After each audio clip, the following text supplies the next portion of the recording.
ना जाने कब मैं अपनी चाची जी को सूरत देखूंगी। मेरी चाची जी कैसी हालत में होगी। खैर रहने दीजिए, जब माँ दुर्गा की कृपा होगी, बाबा बजरंगबली को कृपा होगी, तो जरूर ना एक दिन मैं अपनी माँ से जरूर मिलूंगी। क्योंकि आज तो बहुत लेट हो गई, क्योंकि थोड़ी सी भी लेट हो जाती है मुझे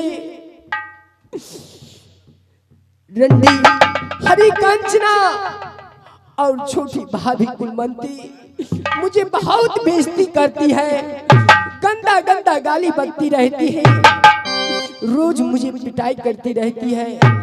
आज तो 5 मिनट लेट हो गई। मैं शमी भाभी के महल में चलती हूँ।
जो हमारी ये सहारा दिल्ली लागे, ये बेटी का हाथी ये प्रीति के अनमा जो हमारी के दीदी हर कंचनो अनमा जो हमारी के दीदी हर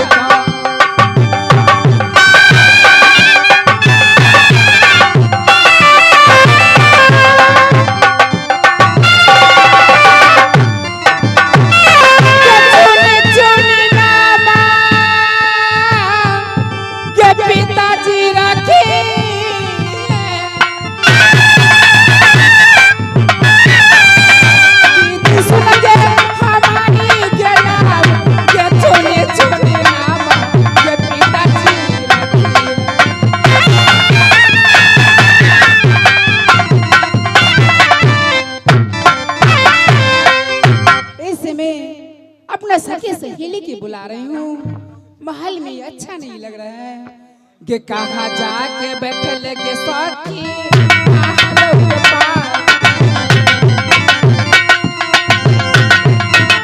चल बिसया के सखी मोती महल।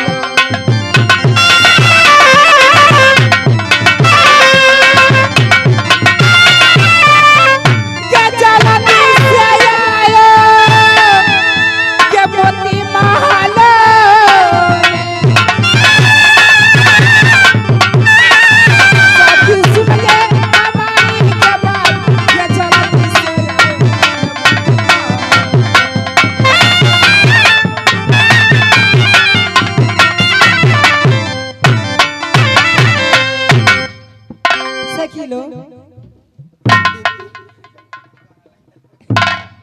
इतना देर क्यों लगा दे सखी?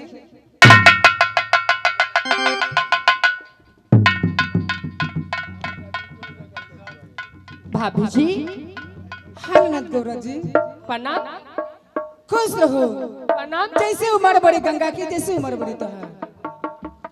भाभी आज क्या बातें हैं भाभी? आप अपने महल में सभी सखी सहेली को लोग क्या मीटिंग लगाई रखी हो? ननद गौरा कुछ नहीं, हम लोग सब बिचारे ही सखी सहेली जो गंगा स्नान करने के लिए जाएंगे। क्या भाभी आज तुझे दिल में धर्म छा गई? हाँ ननद गौरा, आज तूने नदी गंगा स्नान करोगी, स्नान करके आओगी, बाबा बजरंगबली को पूजा करोगी। हाँ ननद गौरा, शरीर में जो पाप हुई है सब कट जाए, पूरा पाप कट जाएगी गौरा। ए भाभी लेकिन ऐसी कैसी गंगाधार चली जाओगी? कैसे जाओगे? गंगाधार जाने के लिए सबसे पहले बड़े भैया जी छोटे भैया जी से ऑर्डर लेना होगा। ठीक है, मैं जाके अपने भैया जी से, अपना स्वामी जी से हम ऑर्डर लेती हूँ। चलो ऐसे नहीं, मेरी भैया जी ऐसे आपको ऑर्डर नहीं दे सकती है। सभी सखी सहेली को साथ भैया जी की बंगले के ऊपर चलो, सभी सखी लोग बोलेंगे, आप भी बोलिएगा, मैं भी बोलूंगी। ए ननद गौरा, भैया जी ऑर्डर देगा। ए ननद गौरा, हाँ भाभी। भैया जी आपको तो कितना बात मानते हैं ना, आप चल के कहिए ना। भाभी तुम लोग भी मेरे साथ चलो। ठीक है, जल्दी चलो। से चली हाँ माँ भली हमारा दीदी गए भैया जी के ये बांगला पर, भैया जी के ये बांगला पर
तुम्हारे महलों में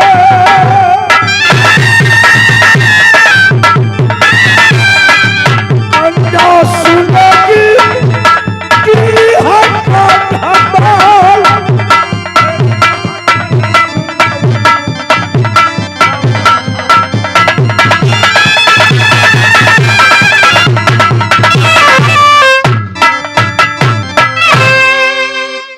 आगे सबको सब बहुत खुशहाली से आज आ गई है।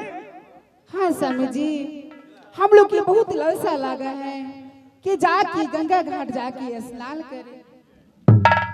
अच्छा, एक छोटी छोटी बात को अभिलाषा। हाँ स्वामी जी।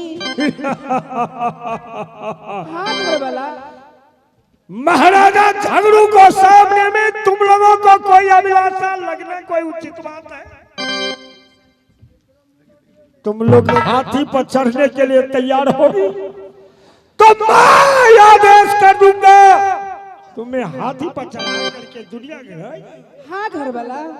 और ये छोटी सा बातें करती हो जो अभिलाषा लग गए। गौड़ा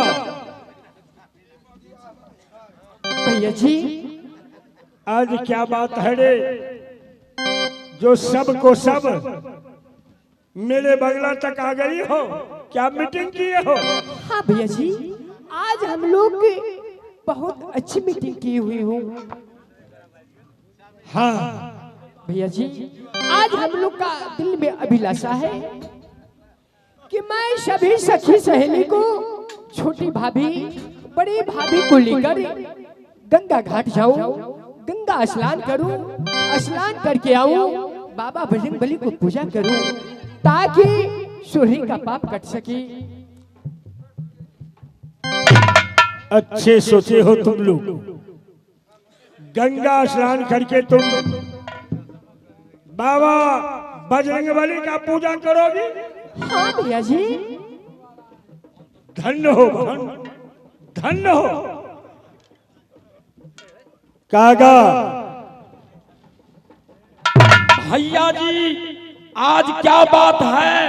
प्रणाम भाभी जी। भैया जी, आज क्या बात है जो भाभी जी, बहन, मेरी कुलमंती प्यारी, ये सब को सब यहाँ पे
भैया जी, भाभी के क्या पूछो से समझोगे?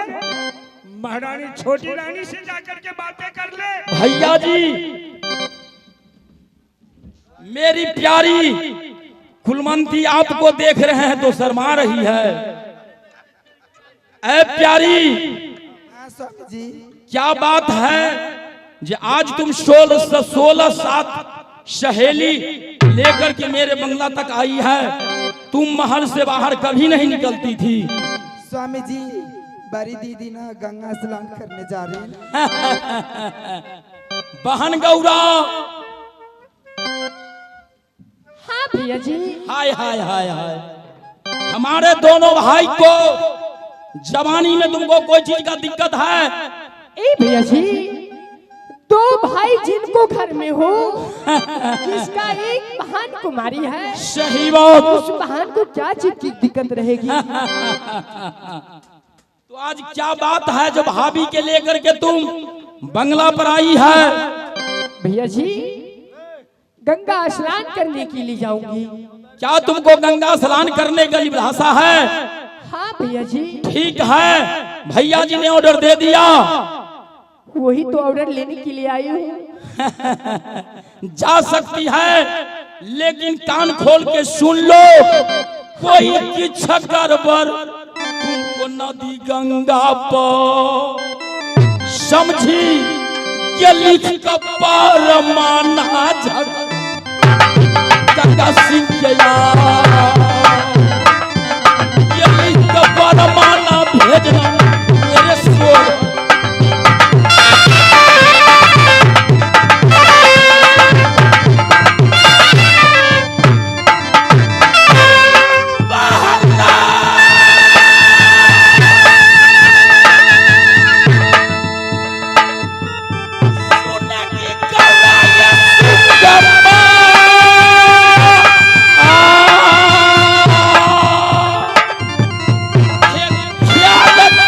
रखना बहन मेरे दूल्हे।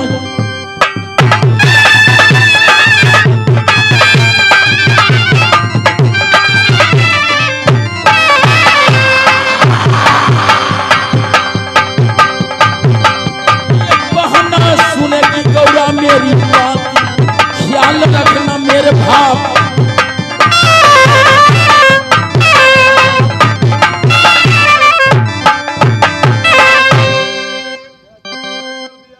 भैया जी, ठीक है गौड़ा, मैं जा सकती हूँ? जाओ, सबको सब चले जाओ, आधा घंटा में वापस चली आना। भैया जी, जैसे गंगा पर जाऊंगी स्नान करके वैसे वापस चली आऊंगी। हाँ बड़ी महारानी, सबको साथ में ले जाती हो, सबको साथ में लेकर के ही आना हो। हाँ स्वामी जी। जाओ।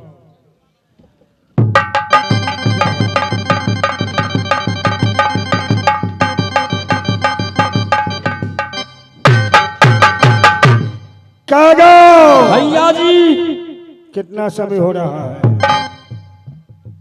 समय 4:20 होने वाले हैं। अच्छा, अब फलका को समय हो चुका है। 1200 पठाया कर रास्ता जोता होगा। सही बात। अखाड़े पर चलो मेरे बदलो,